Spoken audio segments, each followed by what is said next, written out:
आपका वापस स्वागत है। मैं Vivek Bindra, founder and CEO बड़ा बिजनेस.com। आज मेरे चैनल पे एक और powerful story, complete case study देने वाला हूं। 10 बिजनेस लेसन दूंगा। एक 10,000 करोड़ की कंपनी से गरीब आदमी अरबपति कैसे बन सकता है। क्या वो बन सकता है? हाँ, बन सकता है। आज की स्टोरी है एपीएल अपोलो स्टील ट्यूब की। APL Apollo steel tube 10,000 crore के नजदीक पहुंच चुका है टर्नओवर। अपनी मार्केट के अंदर भयंकर मोनोपोली, 2 मिलियन मीट्रिक टन का माल बना भी रहे हैं और बेच भी रहे हैं। छोटा सा था संजय गुप्ता, जो कि चेयरमैन है आज इस कंपनी के, और अपने ही ख्यालों में खोया रहता था। पिता ने कंपनी चालू करी बिहार के अंदर छोटे से गांव में, कंप्लीटली लॉस मेकिंग। लेकिन पहली स्ट्रैटेजी क्या है? करेज, कन्विक्शन एंड कॉन्फिडेंस। ये जब आदमी के अंदर स्ट्रांग होता है तो वो कुछ भी कर सकता है। शुरुआत यहीं से होगी। जब आपके पास कुछ भी नहीं है तो अंदर करेज होना चाहिए, कॉन्फिडेंस होना चाहिए, कन्विक्शन होना चाहिए। मैं कुछ करके दिखाऊंगा। अचानक एक दिन फरीदाबाद में जिस प्लांट से ये 500 टन का माल लेते थे, उसके साथ बैठ के छोले भटूरे खा रहे थे।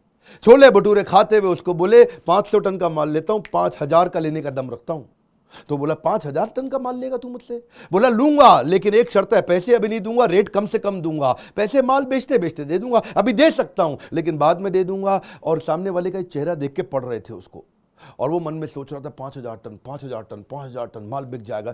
करेज, कॉन्फिडेंस, कन्विक्शन। जेब में पैसे नहीं, सामने वाले को कहानी सुनाई कि 5-10 गुना माल ले रहा हूं तेरे से, मैं रेट कम लगा, पैसे थोड़े दिन में दे ही रहा हूं। इन्होंने उत्साह में माल ले लिया, उसके बाद जान लगा करके उसको बेच भी दिया। इमेजिन करिए, एक आदमी की जेब में पैसा नहीं, 10 गुना माल सस्ते रेट पर उठा करके ले आया। ये वो व्यक्ति है जिसने 50 करोड़ की कंपनी को 10,000 करोड़ बनाया। धंधा तो उनका बढ़ने लगा, 3 लाख टन माल बनाने लग गए।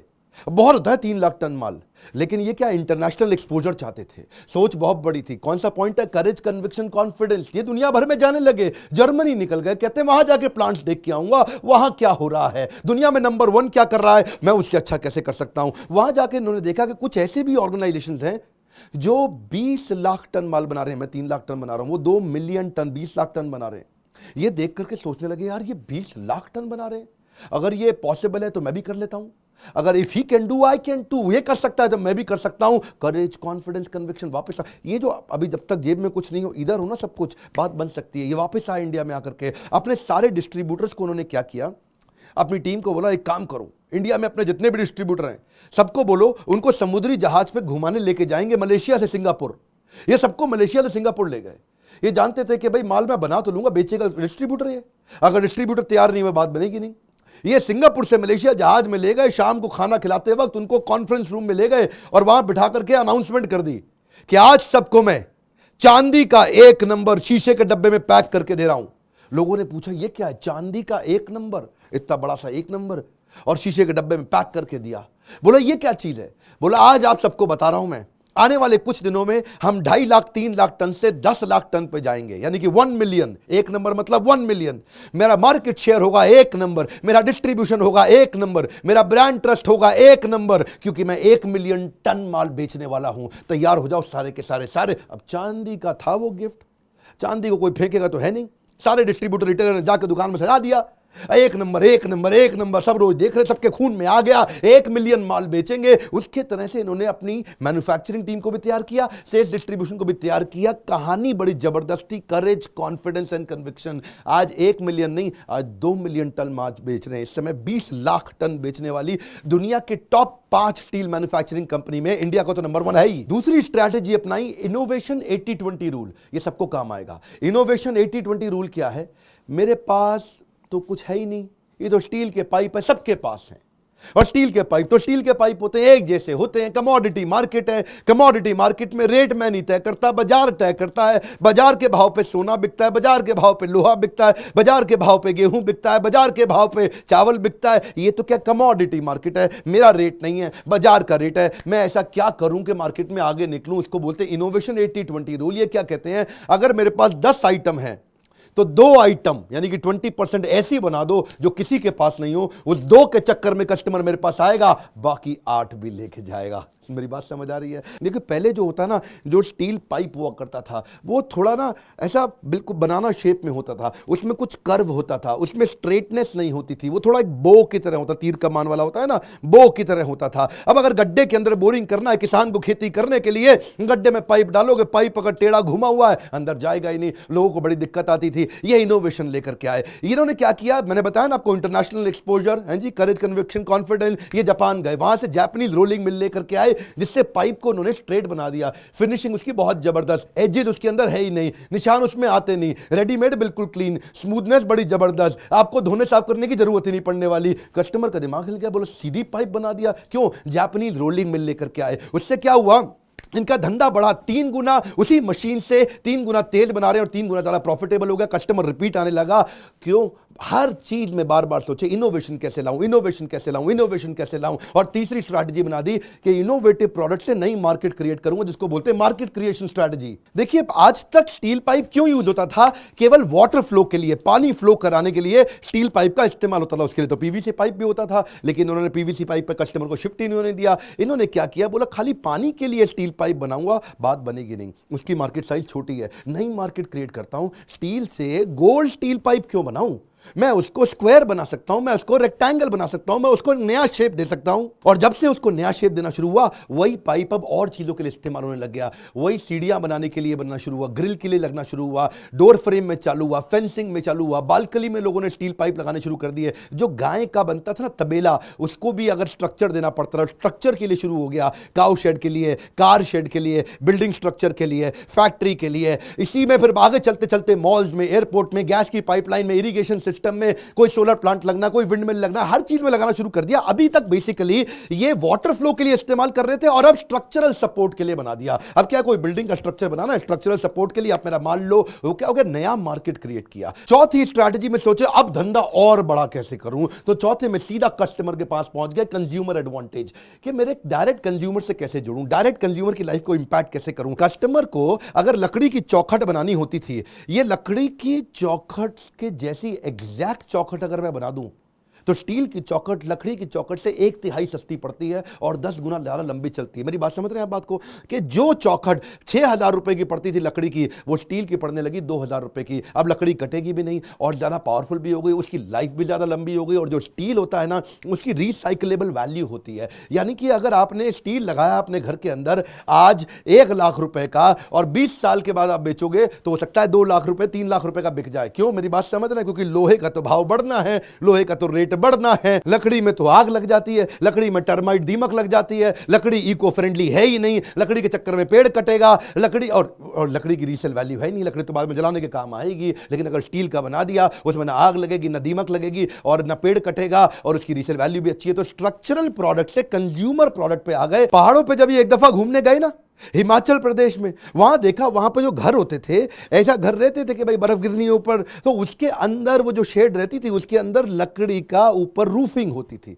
इसको बोलते हैं फॉल्स सीलिंग। और फॉल्स सीलिंग लकड़ी की होती थी, उसमें थोड़ा बहुत पानी आता था, लकड़ी बाद में फूल जाती थी। 3-4 साल में लकड़ी बदलनी पड़ती है, गरीब आदमी बदल नहीं सकता, अंदर से पानी चोता था। इन्होंने क्या सोचा, भाई ऐसा करें, इसको भी अगर हम स्टील का कर दें किसी तरीके से, तो ये जो 3 साल में बदलना पड़ता है, ये 30 साल तक नहीं बदलना पड़ेगा, रिसाइक्लेबल वैल्यू भी ज्यादा है। फिर इसके बाद इन्होंने पार्टीशन वॉल को, बेंचेस को, स्टेयरकेस को, अपोलो के प्लैंक, अपोलो की चौखट, अपोलो का सिग्नेचर। अब क्या है जी, कमोडिटी से ब्रांड में घुस गए। पैसा तो ज्यादा मिलना ही था। अब ये कंपनी अच्छी चल रही थी, खर्चे भी तो घटाने हैं, क्योंकि जी स्टील में तो मार्जिन कम ही होता है। अब खर्चे कैसे घटाऊंगा, तो 5वीं strategy business process reengineering. जो भी बिजनेस का प्रोसेस है, जिस स्टेप के बाद अगला स्टेप आता है, स्टेप के बाद अगला स्टेप आता है, इन सारे स्टेप्स में अगर कुछ स्टेप घटा दूं तो उस स्टेप की कॉस्ट कम हो जाएगी। तो बिजनेस प्रोसेस को उन्होंने री इंजीनियर किया। पहले जो स्टील की शीट हुआ करती थी, स्टील की शीट पे जब जिंक ऐड करना ताकि उसको जंग ना लगे, तो जिंक ऐड करने के लिए वो टोटल 4 स्टेप होते थे। कुछ ऐसा सोचते थे कि इनके स्टेप को छोटा कर दूं, 4 स्टेप को 3 स्टेप कर दूं, मेरी कॉस्ट 10% कम हो जाएगी। असेंबली लाइन पे ही स्प्रे करने का सिस्टम डाल दिया। असेंबली लाइन पे ही प्रोडक्ट के ऊपर ऐसा स्प्रे कर दूं कि वहीं जिंक लग जाए। उससे क्या होगा जी, फिर से स्टेप कम हुआ, स्टेप कम हुआ तो मेरी कॉस्ट कम हुई, बहुत तेजी से चला, उससे स्पीड भी आ गई, तो टाइम, एनर्जी, मनी तीनों बच गया। अब क्या है जी, प्राइस, कॉस्टिंग को कम करना है ना, तभी तो मार्जिन आएगा। अच्छा, थोड़ा गियर शिफ्ट करूं, बीच में आपको फिर से याद दिला देता हूं, ये सारे पॉइंट बड़े पावरफुल हैं। अब जो बता रहा हूं उसको बोलते हैं कंज्यूमर रेलेवेंस। कंज्यूमर रेलेवेंस पे पूरी दुनिया चल रही है कि सबसे रेलेवेंट चीज कस्टमर के लिए क्या है। यहां पे इन्होंने क्या किया, अपनी छठी स्ट्रैटेजी है customised fit versus forced fit. 2 प्रकार के साइजेस थे, customised sizes versus forced sizes. वो जो रेक्टेंगुलर और स्क्वायर पाइप बनते थे ना, वो सारे पाइप में पाइप एक जैसे ही बनते थे, और किसी में दम नहीं था फैक्ट्री के अंदर कि हर कस्टमर के हिसाब से कस्टमाइज तरीके से बना दे। ये नई टेक्नोलॉजी लेके आया, इसको बोलते हैं डायरेक्ट फॉर्मिंग टेक्नोलॉजी। बोले जो कस्टमर को चाहिए मैं वही कैसे बना के दूं, ये सोचो, ये सोचो। उसको चाहिए अगर 99 इंच का तो 99 इंच दूं, 100 इंच नहीं दूं मैं उसको, क्योंकि 1 इंच फालतू देने के कारण उसका टाइम भी लगता है, उसकी लेबर भी लगती है, उसके बाद उसको कटिंग भी करनी पड़ती है, उसका वेस्टेज भी हो जाता है। जैसे ना एशियन पेंट्स एक बारी एक ऐड लेके आया था, मेरे वाला पिंक, मेरे वाला पिंक। क्या था उन दिनों ना, वो एक गोली होती थी, पिगमेंट होता था कलर का। दुकानदार को ड्रम दे दिया जी, और उसी के अंदर वहीं पे पिगमेंट ऐड कर दिया, तो पिंक चेंज हो गया थोड़ा। नहीं यार ये पिंक मेरे वाला नहीं है, अच्छा थोड़ा और ऐड कर देता हूं, अब आपके वाला अभी होने वाला है, अभी पूरा नहीं, अच्छा थोड़ा और ऐड कर देता हूं आपके वाला, ये मेरे वाला पिंक है। इसका मतलब क्या हुआ, कस्टमर के लिए जो मोस्ट रेलेवेंट चीज है वो कैसे दी जाए। अगर कस्टमर को 90 इंच चाहिए तो आप 100 इंच का माल क्यों दे रहे हो उसको। अगर कस्टमर को 95 किलो चाहिए तो आप 100 किलो का माल क्यों दे रहे हो उसको। तो कैसे इतनी कस्टमाइजेशन कर दूं। लेकिन फैक्ट्री बड़ी है, बड़ी फैक्ट्री के अंदर बार बार मशीन की सेटिंग चेंज करें, 10 घंटा लग जाता है एडजस्ट करने के लिए कि वो ट्यूब के हिसाब से, नए डायमेंशन के हिसाब से पूरी मशीन को एडजस्ट करने में। लेकिन डायरेक्ट फॉर्मिंग टेक्नोलॉजी लाते ही वो जो 10 घंटा लगता था वो 30 मिनट में एडजस्टमेंट हो जाता है। तो अब जो जैसे अब शर्ट होती है 36 साइज की, 38 साइज की, 40 साइज की, 42 साइज की, 44 साइज की, पर अगर आपका साइज 41 है तो बड़ी मुश्किल हो जाएगी शर्ट ढूंढने में। 42 पहनो थोड़ी लूज हो जाती है, 40 पहनो थोड़ा पेट बाहर आ जाता है, आदमी परेशान हो जाता है। इसको बोलते हैं कि मैं कंज्यूमर रेलेवेंस पे काम करूं, और रेलेवेंस पे काम करने के कारण बिल्कुल एग्जैक्ट रिक्वायरमेंट पूरी करनी शुरू कर दी। ये था असली ब्लू ओशन। इस ब्लू ओशन के अंदर सर्विस का टाइम रिड्यूस हुआ, कस्टमर का विश्वास बढ़ गया, कस्टमर को कम खर्चे के अंदर ज्यादा रेलेवेंट चीज मिली, उसका टाइम बचा बहुत। अब था जी 7वीं strategy, distribution is real promotion, promotion is not promotion. ये बड़ी कमाल की चीज है। क्या कहते हैं, अगर आपको अपना प्रमोशन करना है तो एडवर्टाइजमेंट पे पैसा मत लगाओ, पहले डिस्ट्रीब्यूशन नेटवर्क पे लगाओ, अपनी जड़ों को मजबूत रखो, नीचे से पूरे गहरे देश के अंदर फैल जाओ। एक जमाना हुआ करता था, जरा बात ध्यान से सुनिएगा, केवल 15-20 बड़े डिस्ट्रीब्यूटर होते थे इंडिया में, जो भी स्टील पाइप बेचेंगे केवल 15-20 होते थे पूरे भारत के अंदर। अब उनकी दादागिरी थी, पूरा भारत उन 15-20 के पास था, अपनी टर्म्स पे काम करते थे, उधार माल उठाते थे कंपनी से, पैसा बाद में देते थे, मार्जिन भी ज्यादा मांगते थे। दादागिरी थी ना इनकी। इन्होंने उनसे रिश्ता बनाए रखा, उनको हाथ जोड़ के प्रेम करते थे, उनसे झगड़ा नहीं किया। शुरू में पैरेलल स्ट्रैटेजी बनाई। जो छोटे शहर है, डिस्ट्रीब्यूटर बड़े शहर में बैठा है, जो छोटे शहर है टियर 2 टियर 3 नीचे तक चले गए, वहां जाके इन्होंने अपने डिपो बनाए, अपने वेयरहाउस बनाए, कंपनी से माल सीधा वेयरहाउस में पहुंचाते हैं, और आसपास छोटे माइक्रो डिस्ट्रीब्यूटर बना दिए। तो हुआ क्या, 15 डिस्ट्रीब्यूटर की जगह इन्होंने 650 डिस्ट्रीब्यूटर बना दिए। अब वो 15 पे डिपेंडेंस खत्म हो गई, अपने खुद के 650 हो गए, यानी कि देश की जड़ों के अंदर गहराई तक चले गए। फिर उन 15 डिस्ट्रीब्यूटर को माल देना बंद कर दिया, उन पे डिपेंडेंस खत्म हो गई। तो क्या हुआ, एक लेयर कम हुई। वो जो मोटी लेयर थी ना, वो अपना मार्जिन लेता था, जो बड़ा वाला लाला डिस्ट्रीब्यूटर था उसका मार्जिन अब इन्होंने खत्म कर दिया। तो उससे क्या हुआ, इनकी कॉस्ट कम हुई। और दूसरा जो फ्रेट कॉस्ट थी इनकी, क्योंकि अब इनका डिपो है वहां पे, और लोकल मैन्युफैक्चरिंग यूनिट इन्होंने 10 कर दिए पूरे देश के अंदर। अब इनकी प्रेजेंस ज्यादा है, 10 जगह से जब माल जा रहा है तो पास के डिपो पे पहुंच जाता था। उससे इनकी फ्रेट कॉस्ट 2000 रुपए टन से 1000 रुपए टन हो गई। अब डिस्ट्रीब्यूटर जब बढ़ेंगे तो रिटेलर भी बढ़ेंगे, तो 20,000 रिटेलर हो गए, और साथ साथ एक्सपोर्ट चालू किया। 20 कंट्रीज में एक्सपोर्ट भी करते हैं। डिस्ट्रीब्यूटर रिटेलर का विशेष ध्यान रखते हैं, जो भी इनकी मदद करता है उनको दुनिया भर में क्रूज में घुमाए लेके जाते हैं, एक्सपेंसिव से एक्सपेंसिव उनको हॉलीडे देते हैं। और जब क्रूज में घुमाए लेके जाएंगे तो कोई जैनी होगा, कोई बनिया होगा, कोई मारवाड़ी होगा, वो वेजिटेरियन होगा, तो थाई कंट्री के अंदर, मलेशियन कंट्री के अंदर, किसी भी कंट्री के अंदर उनको किसी को समोसा चाहिए, किसी को ढोकला चाहिए, किसी को खाकरा पापड़ा, सब कुछ जिसको जैसा खाना चाहिए उसको वैसा खाना मिलेगा। क्यों, किचन ऑन व्हील्स। ये साथ में हवाई जहाज के अंदर, क्रूज के अंदर अपने किचन एस्टैब्लिश कर। डिस्ट्रीब्यूटर इतना खुश होता था, है जी क्या बात कर रहे हो, है हम लोग तो जैनी है, हमारा भी खाना मिलेगा बिना प्याज लहसुन का खाना। वो बड़े खुश होकर इनके साथ खाते थे। वो कहते हैं यार अलग ही आदमी है, डिस्ट्रीब्यूटर का इतना ध्यान रखते हैं। इसके कारण इनका एक्सपेंशन तो हुआ, लेकिन अब क्या है, अब इन्होंने देखा पूरे देश में मैं फैल चुका हूं, पूरी दुनिया में मैं फैल चुका हूं, अब मैं करूंगा एडवर्टीजमेंट।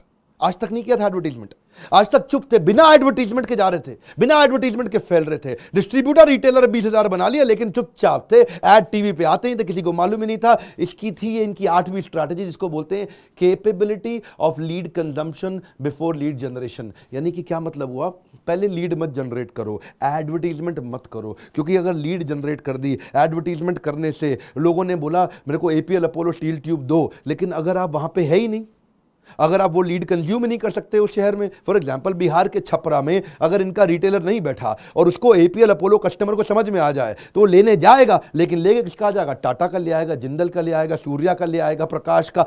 तो वो फिर जो है ना, इन्होंने कहा तब तक ऐड नहीं करूंगा टीवी पे। मेरी बात को समझना, थोड़े काम की बात है, ये फ्री में मिल रही है आपको, जबरदस्त केस स्टडी है ये। तब तक एडवर्टीजमेंट मत करो जब तक हर एड की लीड को आप कंज्यूम करने लायक नहीं बन जाते। इन्होंने तब तक टीवी पे नहीं आए जब तक इनको लगा कि अब मेरी एड को मैं पूरे देश में कंज्यूम कर सकता हूं, पूरे देश में मेरे 20,000 रिटेलर हैं, अब दबा के ऐड करो। अमिताभ बच्चन को ब्रांड एम्बेसडर बना दिया, टीवी में क्रिकेट के इवेंट्स को स्पॉन्सर करना शुरू कर दिया, दिल्ली कैपिटल के मेन प्रिंसिपल स्पॉन्सर हो गए, इनकी ऑनलाइन लीड जनरेशन जो थी ऑनलाइन वो 3 गुना बढ़ने लग गई। एपीएल अपोलो का लोगो स्पोर्ट्स के इवेंट्स में दिखने लगा, न्यूज चैनल्स में दिखने लगा, शाम को दिखने लगा, सोशल मीडिया पे आने लगे। अब बड़ा स्पेंड किया, क्यों जानते हैं? मैं अब लीड कंजम्पशन कर सकता हूं। लीड जनरेशन तब तक नहीं करना जब तक कंजम्पशन करने की हिम्मत ना हो, जब तक पूरे देश के अंदर आपकी पूरा नेटवर्क ना आ जाए तब तक लीड जनरेट, क्योंकि लीड किसी और कॉम्पिटिटर ले जाएगा ना। अगर आपने लीड जनरेट कर दी, कॉम्पिटिटर आके खा जाएगा, आपका गेम ओवर। नौवा बहुत जबरदस्त स्ट्रैटेजी है, गहराई की स्ट्रैटेजी है, फाइनेंशियल डिसिप्लिन। यानी कि जो पैसा है उसका डिसिप्लिन रखो, जबरदस्ती कर्जा मत लो। प्लांट लगाने के लिए कर्जा कभी नहीं लूंगा। सुनिएगा जरा, संजय गुप्ता क्या कहते हैं, प्लांट लगाने के लिए 50 करोड़ 100 करोड़ रुपए का कर्जा नहीं लूंगा। मैं अगर कर्जा लेना पड़ेगा तो खाली वर्किंग कैपिटल के लिए लूंगा। वर्किंग कैपिटल आती रहती है, जाती रहती है, आती रहती है, जाती रहती है, तो वो तो मैनेज हो जाएगी। लेकिन अगर नया प्लांट लगाना है तो पुराने प्रॉफिट से लगाऊंगा। अगर 50 करोड़ का फालतू प्रॉफिट है तब मैं नया प्लांट लगाऊंगा, ऐसे प्लांट नहीं लगाऊंगा। Plough back of profit. लेकिन कभी कभी ये क्या सोचते थे कि भाई प्लांट ही नहीं बनाता रहूंगा, खुद ही नहीं खोलूंगा। ऐसा करता हूं, कोई कमजोर प्लांट को खरीद लेता हूं। वो है इनकी 10वीं strategy, low cost acquisition, turn around management.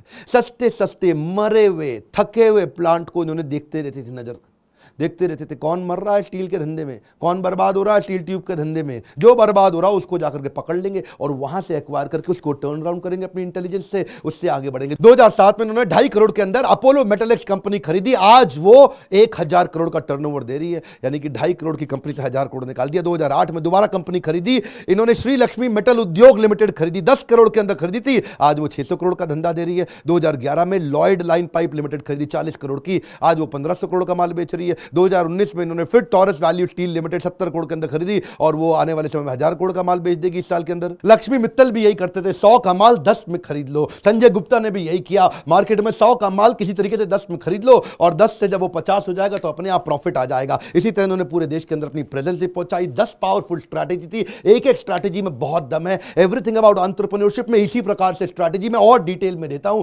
Private videos अगर आप देखना चाहते हैं, इस तरह के और बिजनेस ओरिएंटेड वीडियोस देखना चाहते हैं, एवरीथिंग अबाउट एंटरप्रेन्योरशिप के बारे में पता लगाइए। ये वो कोर्स है जो दुनिया का सबसे अफोर्डेबल कोर्स, सबसे कम पैसों के अंदर आपको बिजनेस कोर में सिखाता हूं। यही मेरी सुपर स्पेशलिटी है कि लोगों को एक टर्न अराउंड दे सके एक बिजनेस के अंदर। कई सारे लॉस मेकिंग कंपनी को अब तक मैं प्रॉफिट मेकिंग बना चुका हूं। शुरू में टाइम लगता है, अब तो आप मुझे कोई भी धंधा पकड़ा दो, बता दूंगा उसको कैसे उसको टर्न अराउंड कर सकते हैं। इतने बिजनेस को डिटेल में समझ चुका हूं। आप पता लगाइए, फोन करिए बोर्ड लाइन नंबर पे, अपने बुद्धि पे पैसा लगाइए। Come on come on. 10,000 crore की कंपनी खड़ी करने वाले मिस्टर संजय गुप्ता से अगर आप पर्सनली मिलना चाहते हैं ना, तो अगले इवेंट में मुंबई मेरे साथ आ रहे हैं, वो आके आपको पर्सनली और डिटेल में लेसन सिखाएंगे। इस वीडियो में ना बहुत वैल्यू है, इसमें 10 पावरफुल वो स्ट्रैटेजी है तो 10,000 करोड़ का बिजनेस देंगी। इसको ज्यादा से ज्यादा शेयर करिए, मैक्सिमम शेयर दीजिए, उन लोगों को शेयर करिए जिनको हो सकता है फायदा हो जाए, जो बिजनेस कर रहे हैं या करने वाले हैं।